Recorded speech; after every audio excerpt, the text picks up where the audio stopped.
Even with smash hit successes like the Super Mario Bros. Movie, a few mistakes are bound to happen. No movie is perfect, which is why today we're counting down 10 mistakes you may have missed in the Super Mario Bros. Movie. Be sure to stay till the end of the video where we discuss the showdown against Bowser and the brothers' newfound strength. Mushrooms don't have eyes. While training with Princess Peach, Mario receives his first power-up. The Super Mushroom makes Mario bigger, stronger, and faster. Like all power-ups, getting hit will disable the power. Most power-ups in the film look nearly identical to their in-game counterparts, only with slight design changes. However, the Super Mushroom lacks its eyes that can be seen in modern Super Mario titles. This was likely done to help differentiate Super Mushrooms from Toads, whose heads look exactly like a Super Mushroom. Mario also may have felt conflicted about eating a vegetable that stared at him the whole time.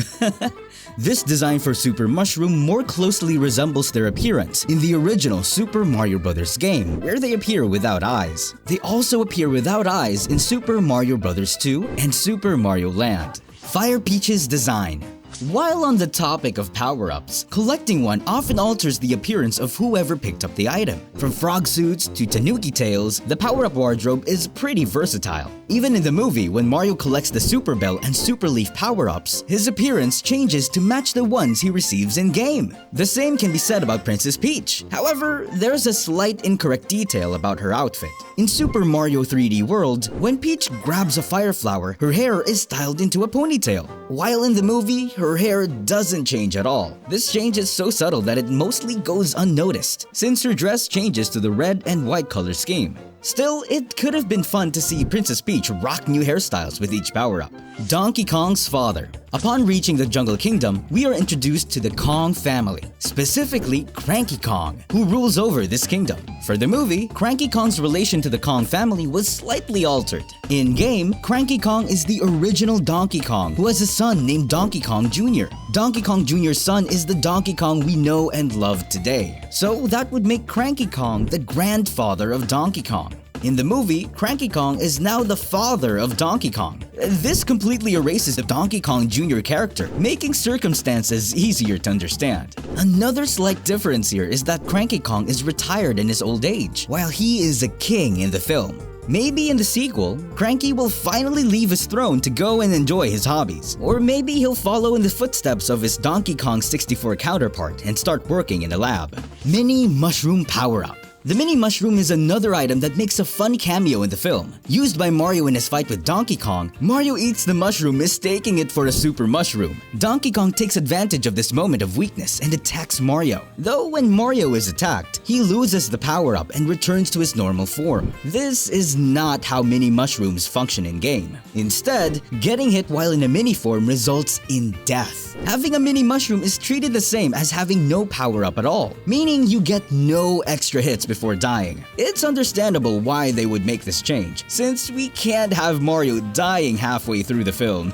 It would be great if the sequel explored the uses that come with a Mini Mushroom as well. Being able to run on water and jump extremely high. Maybe this could be how Bowser escapes from the jar he's trapped in.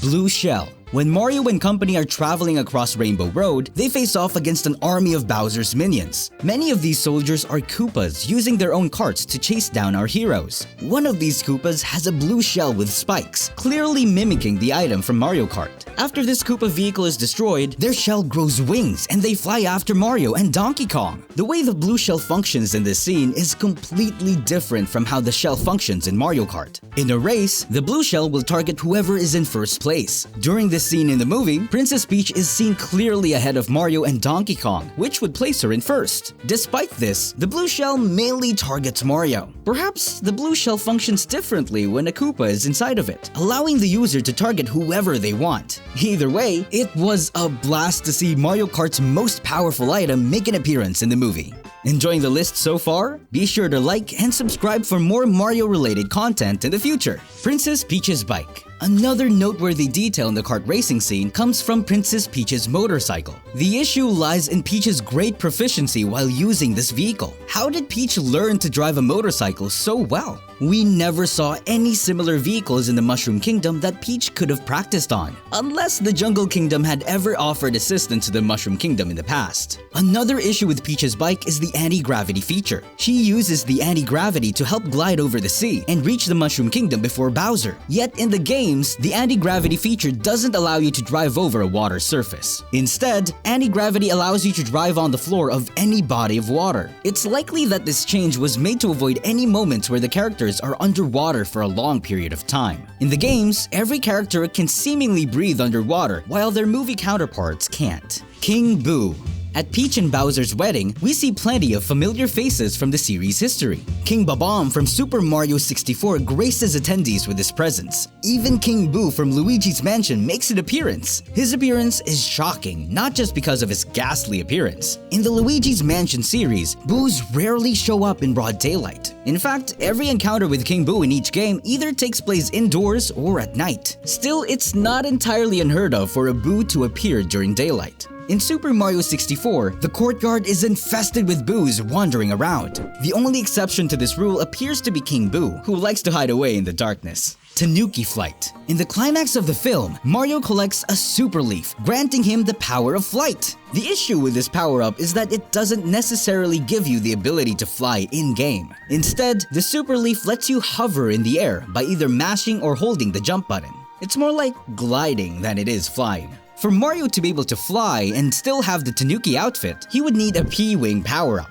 They also could have swapped out this item for another power-up that lets Mario fly. The Cape Feather, Wing Cap, and Red Star could have been great substitutes. Using the Cape Feather would have also been a great callback to the beginning of the film, where Mario and Luigi are wearing yellow capes in their commercial. The Cape power-up and Bonsai Bill chasing Mario would have made this scene look straight out of Super Mario World. Superstar. In the beginning of the film, we see that Bowser has been searching for a powerful star item. Upon receiving the star, he claims that he can finally rule over the Mushroom Kingdom. This is very similar to the plot of several Mario games, where Bowser harnesses the power of the stars to rise to power. Though it's unclear what type of star Bowser is chasing after. In the Mario universe, there are two kinds of stars, Superstars and Power Stars. Superstars are power-ups that grant temporary invincibility. Power Stars are collectibles in several Mario games that allow Mario to explore further areas and unlock more levels. In Super Mario 64, Bowser uses the Power Stars to take over Princess Peach's castle. In Mario Galaxy, he uses them to take over the various galaxies. So you would think that Bowser is hunting Power Stars in the film. However, at the end of the film, Mario and Luigi use the star to give themselves invincibility.